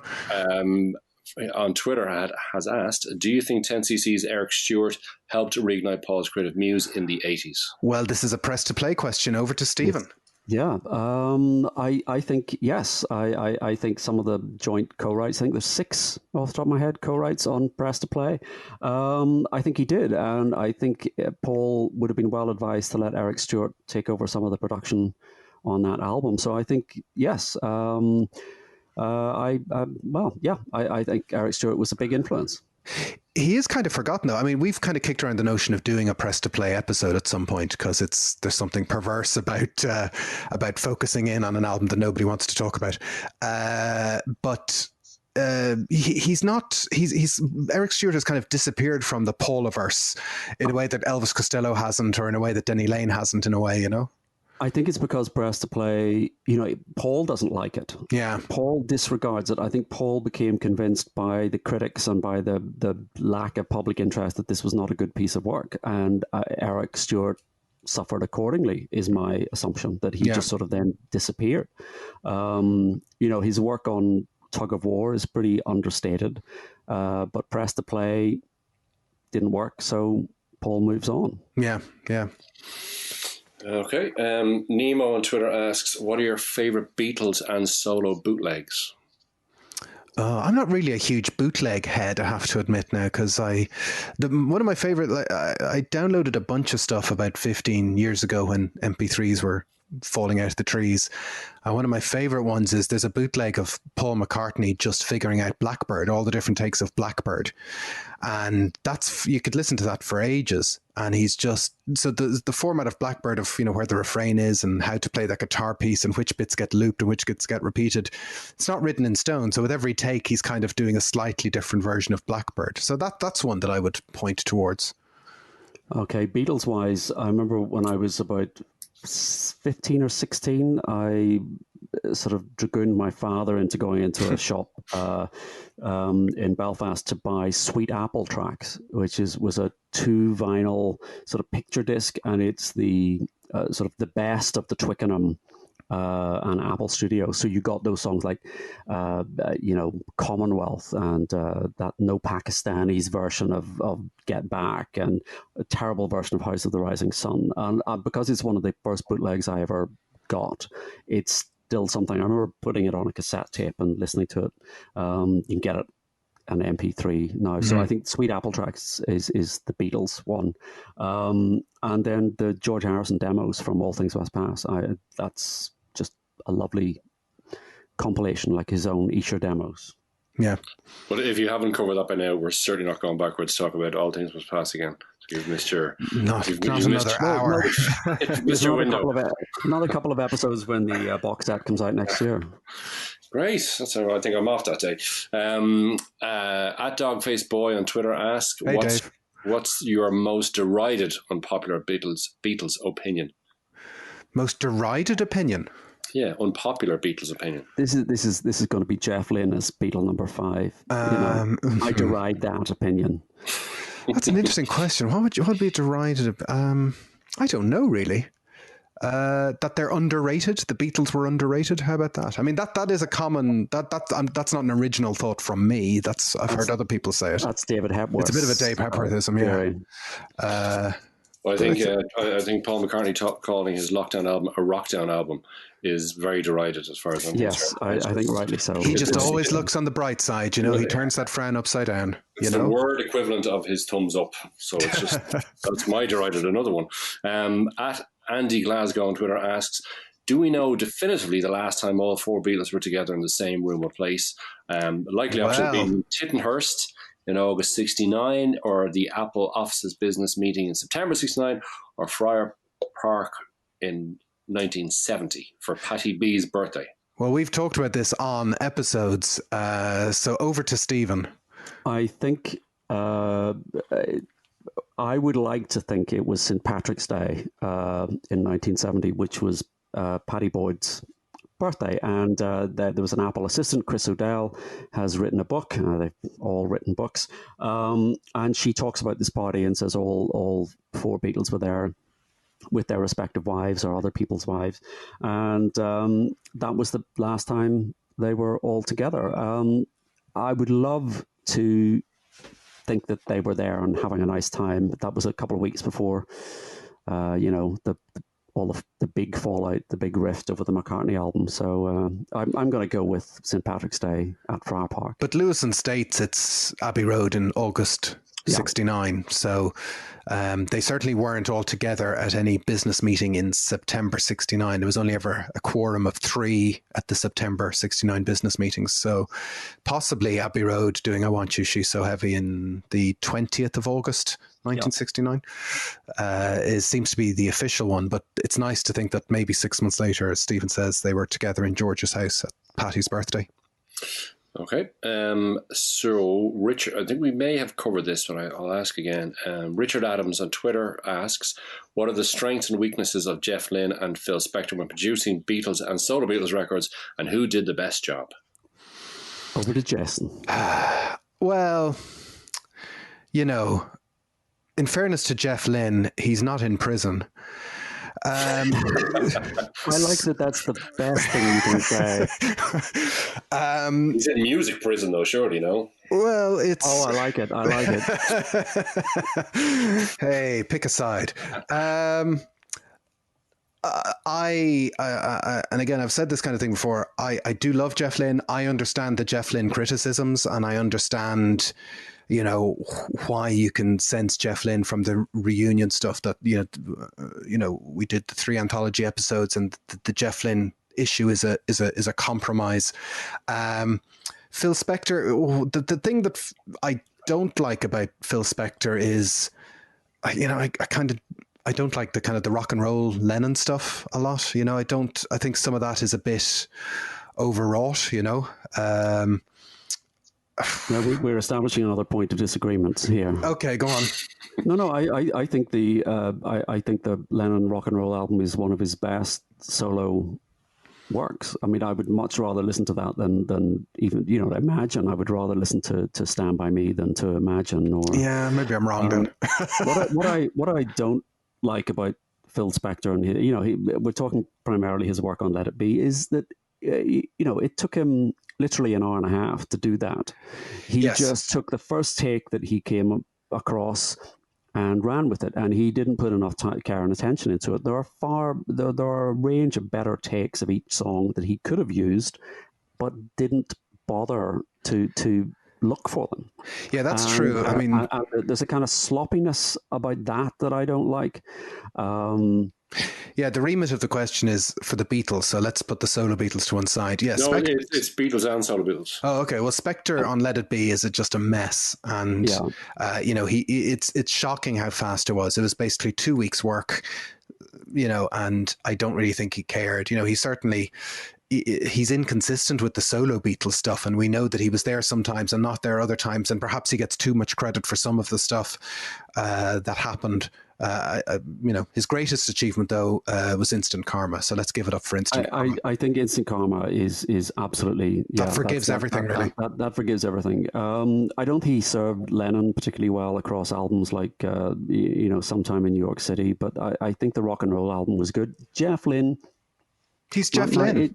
He's Jeff. My issue with Jeff Lynne is simply that he brings his sound with him to everything that he does, and sometimes you know, that obscures the spontaneity. You know, he is meticulous. I would like to hear the stripped back Wilburys album, the first album, you know, without the little tinkly keyboards in Tweeter and the Monkey Man. You know, everything is just a little bit too over-egged, plus the drum sound. But but he's not in prison, so yeah.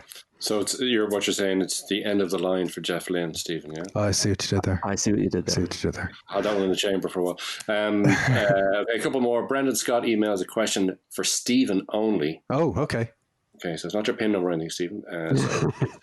Given your well-known feelings regarding Jeff Lynne, what is your opinion on Cloud 9 and the Beatles tracks, and also to a lesser extent, Brainwashed? I prefer Brainwashed to Cloud 9 because Jeff's influence is a little bit more diluted.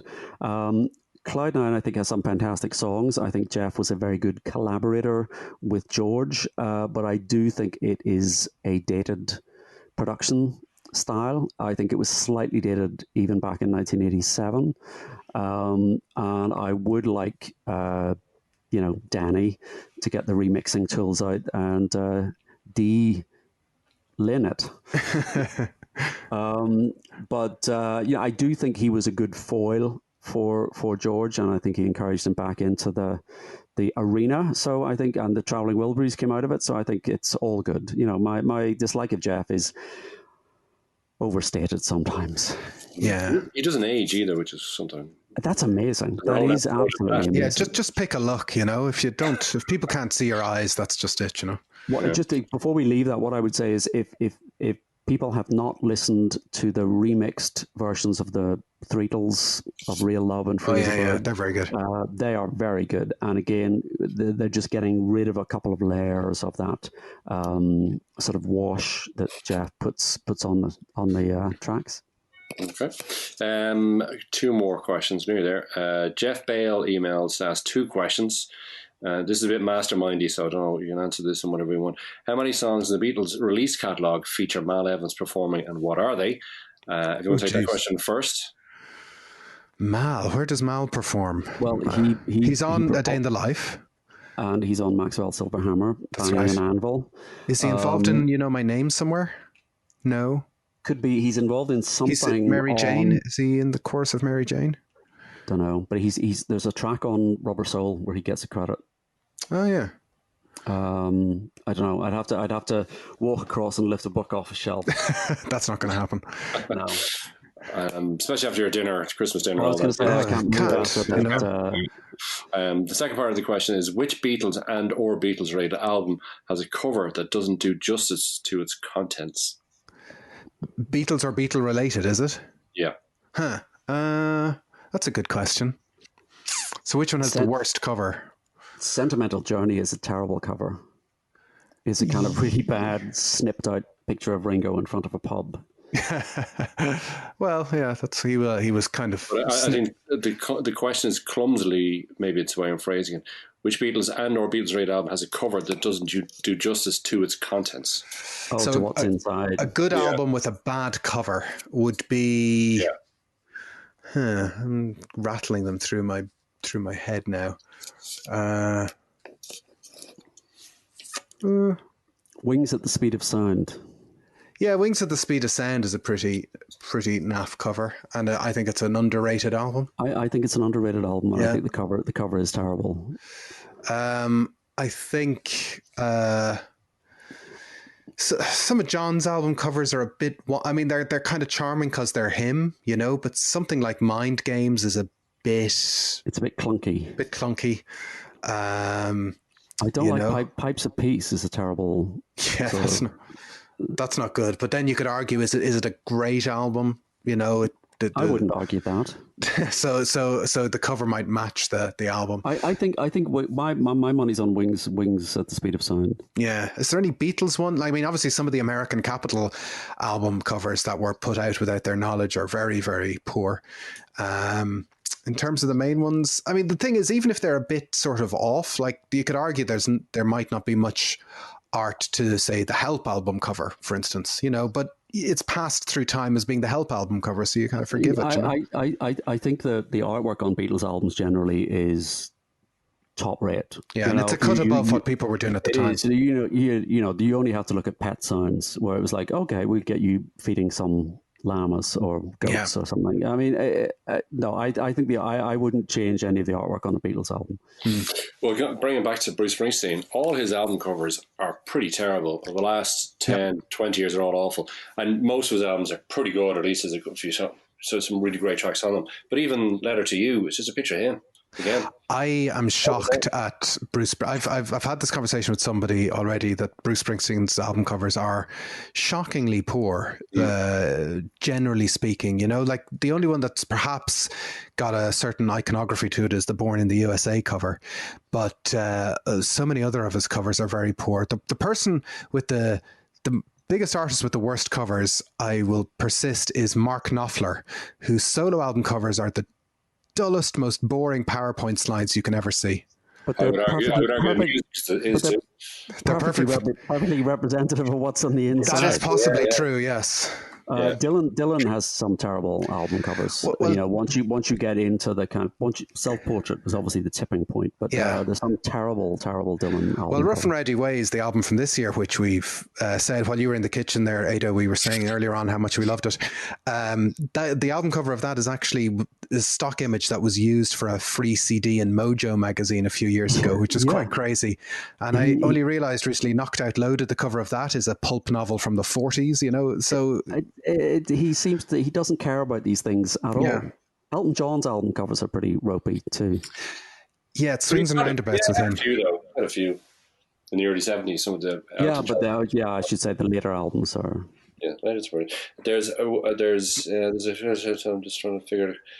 Yeah, all right, we'll end on this one. This is something a little bit different. Stephen, name every stop on the train from Belfast to Dublin. It's been so long, I can't remember. Okay, so Steve, another question for you. What is love? This is a podcast about the KLF. What is this? Or Hadaway. What is love? Love is a Cirque du Soleil show in Las Vegas. Well, I'm going to tell you an interesting. So Cirque du Soleil is George Harrison was the guy who brought Cirque du Soleil into the Beatles camp. He's the best one. He is the best one. And so love was something that was happening when George was alive, and George passed away in 2001. In the last few weeks, I saw for the first time photos from 2001, allegedly, although maybe it's 2000. I don't know if you've seen these, Stephen, of Paul and George backstage at Cirque du Soleil shows, hanging out with the cast, so the cast are all leaning in, and in the crowd with the cast of about 20 cast members are Paul and George. And they're obviously checking out Cirque du Soleil ahead of Love becoming a reality. Yeah. And I thought it was really sweet because you do not see an awful lot of pictures of Paul and George hanging out. So to see a 21st century picture of Paul and George hanging out at a Cirque du Soleil show, that was a nice thing. I have not seen that. I would like to see that. I saw the Cirque du Soleil show last year, and it was just spectacular. It was just amazing. We can go. Can we all go to Vegas if it's still running? And when it opens up again, that'll be the work trip. It would be like a work sighting. Yeah.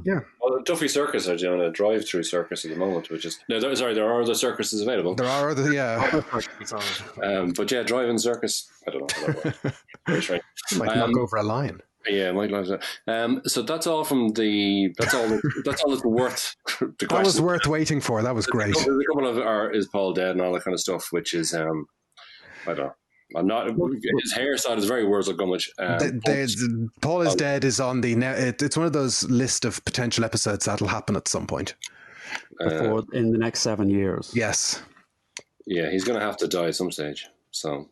Hey, don't say that. Jesus, you can't end on that, Ado. You're just bringing us down. He's number 2 in the charts. Number 1. You know where he is. Or was number 1. Well, he threatened Taylor Swift, and I can't have that. That's well, anyway, that was a bit of fun. So shall I do the wrap up? Shall we all go back and have a turkey sandwich? I'll go back to the kitchen. If anyone I know, again, maybe have overstayed my welcome, so thank you very much for allowing me. Well, thank you. We look forward to the review of 2021 and doing this all over again. Yeah. So if you obviously you can find me on OnlyFans. If you know, that's try to do my thing. No advertising. No advertising. And thank you, Ada, for all you do. It's great. Oh, you're very kind. Very kind. There you go. So it's just you and me, Stephen. Stephen, who is that guy? Do you know who he is? I have no idea. I have no idea who the guy is. Once a year. He's like Santa Claus. It really is. So look, we've tiptoed around this, but this is the end of season 3.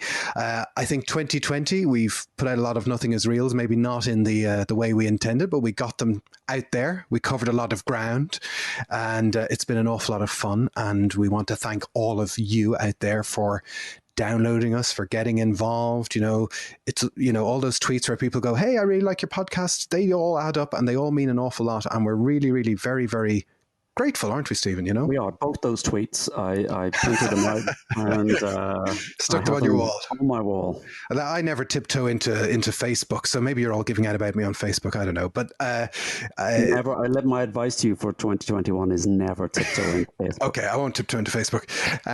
But seriously though, and all the nice reviews are fantastic, and I felt like printing off that one review from the guy who says we should give it all up, but we had one star review. 1-star review, which obviously, like good people, we kind of obsessed over and then ended up laughing at, which is quite funny. But seek that out. But we digress. We're getting giddy now because we've had so much sherry. But we are very grateful. We are very thankful. We started this in May 2019. It has gone off in avenues that we didn't expect. We've done things we haven't expected. 2020 has had a whole other layer to it.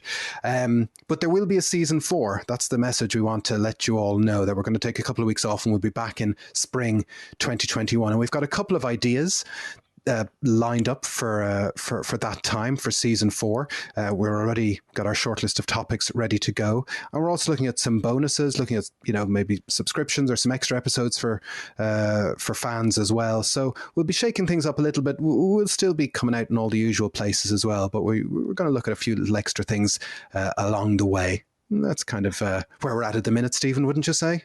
I think so. Yeah, it's been a weird 2020, and I think I can't think of any year where you and me have spoken more to each other but yet spent zero time in each other's company. It's really odd.